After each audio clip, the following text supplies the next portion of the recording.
ॐ भूर्भुवः स्वः तत्सद्वितुर्वरेण्यं भर्गो देवस्य धीमहि धियो यो नः प्रचोदयात्।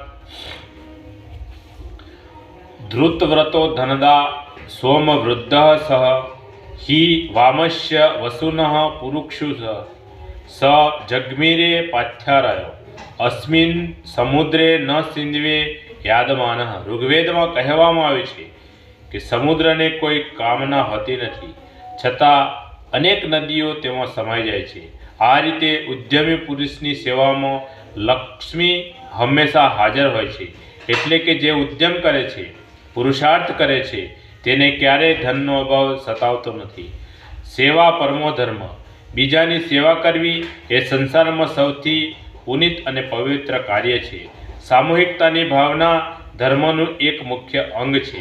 આ સાથે મળીને કામ કરવાથી અને એકબીજાને મદદ કરવાના સ્વભાવને લીધે શિક્ષણ, સ્વાસ્થ્ય, સંસ્કૃતિ, વિજ્ઞાન, વ્યાપાર, શિલ્પ વગેરે અનેક ક્ષેત્રમાં માનવી પ્રગતિમાં ઉચ્ચતમ સોપાનો સુધી પહોંચ્યો છે।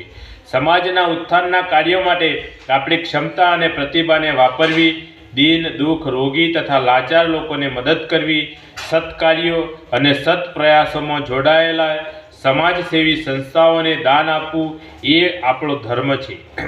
લોકોમાં એવો ભ્રમ છે કે દાન આપવામાં તેને આર્થિક નુકસાન થાય છે, પણ સાચું તો એ છે કે બીજાની ભલાઈમાં ધન વાપરવાથી તે અનેક ગણું થઈને આપણને પાછું મળી જાય છે। 100 હાથોથી કમાઓ ઓર 1000 હાથો વેચો, આ શાસ્ત્રોનું સૂચન છે। બીજાને સહાયતા કરનાર દિન દુઃખી રહેતા નથી, એ તો ભગવાનના ખેતરમાં બી વાવવા સમાન છે। એક દાણામાંથી 1000 દાણા થાય છે। માનવીએ ઉદ્યમ અને પુરુષાર્થનો ક્યારેય પ્રમાદ કરવો જોઈએ નહીં। મહેનત અને ઈમાનદારીથી વધુમાં વધુ કમાઓ અને પોતાની બ્રહ્મણોચિત જરૂરિયાતો પૂરી કર્યા પછી વધે તેને પરોપકારમાં વાપરો। સમુદ્ર પાસે અગાધ જળ રાશિ છે, પણ તે પોતાના ઉપયોગમાં લેતો નથી। સૂર્યના સહકારથી વરાળ બનાવીને વાદળોને આપી દે છે અને તે વાદળો બધે જઈને સંસારની તરસ छिपावे છે। સમુદ્રને કોઈ ઈચ્છા હોતી નથી, કોઈ કામના નથી, તેને ક્યારેય જળની કમી પડે છે ના।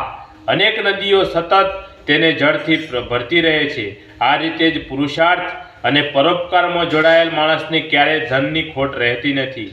જ્યારે પરોપકારની મહત્વાકાંક્ષા મનમાં જાગૃત થાય છે, ત્યારે પોતાનું જીવન ઉન્નત બને છે, દીનતા નાશ પામે છે, દુઃખ દૂર થાય છે, શરીરમાં નવા સામર્થ્યનો સંચાર થાય છે, બુદ્ધિમાં નવું તેજ આવે છે, મનની ચંચળતા દૂર થાય છે, શારીરિક કષ્ટ સહન કરવાની ક્ષમતા વધે છે અને દરેક રીતે ઉત્કર્ષનો માર્ગ મોકળો થાય છે। પોતાની પ્રતિભા અને ક્ષમતાનો ઉપયોગ જ્યારે પરમાર્થના કાર્યો માટે કરવામાં આવે છે, ત્યારે પરમાત્માની સહાય અને અનેક વરદાન આપોઆપ મળવા લાગે છે। એટલું જ નહીં, બીજા માણસોનો સહકાર પણ સરળતાથી મળવા લાગે છે। આત્મોન્નતિ માર્ગની મુશ્કેલીઓમાં આપોઆપ દૂર થતી જાય છે અને જીવન લક્ષ્ય સુધી પહોંચવામાં સરળતા થાય છે। વિદ્વાનો અને બ્રાહ્મણોએ સફળતાના આ રાજમાર્ગ પર ચાલવાનો પ્રયાસ કરવો જોઈએ। બોલીએ સદગુરુ ભગવાનનો જય, આજ કા આનંદનો જય, આદ્ય શક્તિમાં ગાયત્રી માતનો જય, પોતપોતાના માત પિતાનો જય। ઓમ ગમ ગણપતે નમઃ, પાર્વતી પતય હર હર મહાદેવ હર।